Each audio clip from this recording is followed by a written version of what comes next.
our soldiers to war in 1941, it was already taken for granted that the era of the streetcar was passing. Yet the devastation of World War II wrecked the streetcar system so totally, while the influx of provincial citizens to the devastated capital was so large, that this picture in the vicinity of Quiapo Church shows us how Manila by 1946 had become the Metro Manila of today, choked with traffic and dominated by rampaging buses. Now, it wasn't until the late 1970s and early 1980s, again at great expense with tremendous delays and fierce public criticism and allegations of corruption, that the Marcos administration restored a commuter train to Manila.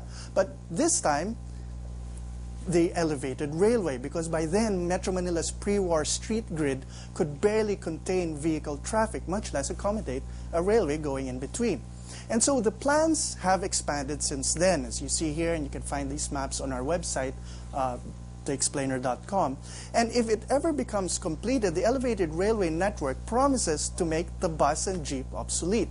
Now, of course, this is just an overview, of course. What came before and what's being planned comes together in current plans. Now, if you'd like to know more and if you share an enthusiasm for railways or anything going on rails as our visitors here do, here's a website you should visit. Of course, we're shamelessly promoting the organization they belong to, and you can click on that link when you go visit our blog.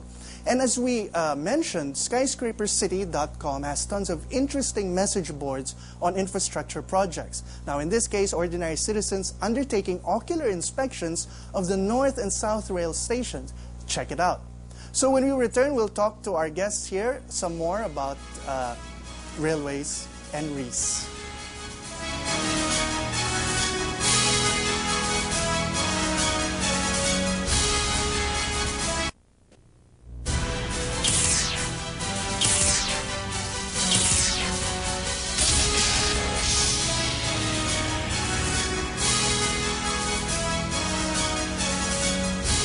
Books featured by The Explainer are available on shelves or on order at a different bookstore.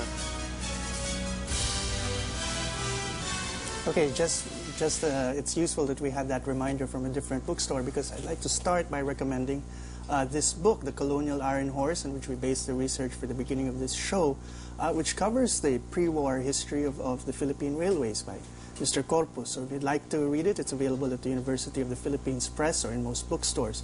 Now, today we have with us Mr. Jaime Tiongson, President of the Railways and Industrial Heritage Society of the Philippines. Mr. Tiongson, well, let me start first of all by asking you, what is your organization about? I mean, are you just nuts about trains? What in particular are you setting out to do? Well, the group met last year through the internet. It's a group composed mainly of Americans, Filipinos, of course, and Australians. And it's an attempt, the group is an attempt to formalize what's happening on the internet, what's happening on the chat group. So we incorporated the society only last December, and right now we are just finishing all the paperwork for a legitimate society. Now, Mr. Tiongson, it's very interesting because for an American, especially those from the Midwest or other parts where they still have an active railway system, and of course for Australians who have the British tradition of railway travel, it's understandable that they'd be, railway fanatics and would take their interest wherever they are. But for Filipinos, we haven't really considered trains an integral part of our lives for quite a few years. So what brought you and other Filipinos into it? Well, most of the Filipinos in our group really love trains because of they love it because they just want to preserve our rich heritage, and also they know for a fact that in the near future it is vital and it's needed for so it's not just nostalgia and an antiquarian interest in old steam locomotives and the old stations, but it's a combination of that and what the potential that these... Yes, some members are interested in the new projects. Some members, like me, is interested in the American period. Some are interested in the steam engines. Some are interested in the diesel engines. Okay, let's bring it all together. Now, what we see, at least in the area around Metro Manila, are diesel engines, usually in pretty bad shape, Yes. traveling on the old Philippine National Railway lines, which started off as a Manila Railroad Company. Now, at the same time, those are sort of the infrastructure that has decayed. For those who like steam engines, for example, those are the things we see on Harry Potter, for example, the Yes. kinds with the belching smoke. And very few of us realize that in the Visayas, there were, until quite recently, there were many interesting examples of steam engines. Actually, they're still using it. They still are. In Negros, and a lot of tourists are already going to Negros since the 70s. It's so unfortunate that a lot of those steam engines were already gone. Some were already sold to Hawaii. To collectors, you mean? To collectors and also to tourist destinations in Hawaii, because one locomotive in Negros was originally from Hawaii. That's why they bought it back again. But I think there are two companies still, or two sugar mills still in Negros that's operating steam engines. So that's, for example, one element of our heritage that could be preserved. Yes. Both in terms of what they call rolling stock being... The rolling stock is the all the parts, all the shall we say, the locomotive and all the carriages and everything. That's the rolling stock. Now, if you're looking here at Luzon, we were talking earlier about the North Rail and the South Rail, the basic two main lines. Let's start with the heritage that exists. Now, you've done something that most Filipinos haven't done, which is you've traced the railway lines. What we did, the first project of the society is to trace all the lines built by the British and the Americans. So we did it through satellite images. And you could still trace all those lines because of the presence of the houses.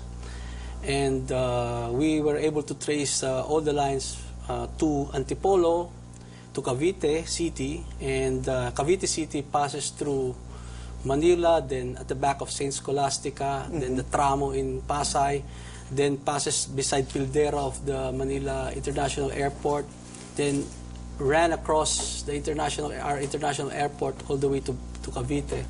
And we also have a line going to the north, which is La Union and Bacnotan. Now, what are the condition of these lines from your observations? The present lines right now is in pretty bad shape. But one thing positive about the line, let's say going to Bicol, it's still being maintained by the people living along the track because they are using it right now. Even though there is no more train going to Bicol, but the lines are still being preserved by the people living beside the track because they are using it for their own transport. And this is an interesting thing that you see often on the news. So it's those, what do you call those hand-powered? Well, they have a lot of variants. They have the skates, which is human-powered. In Quezon, they have this skate with a small motor. So it goes about 30-40 kilometers per hour.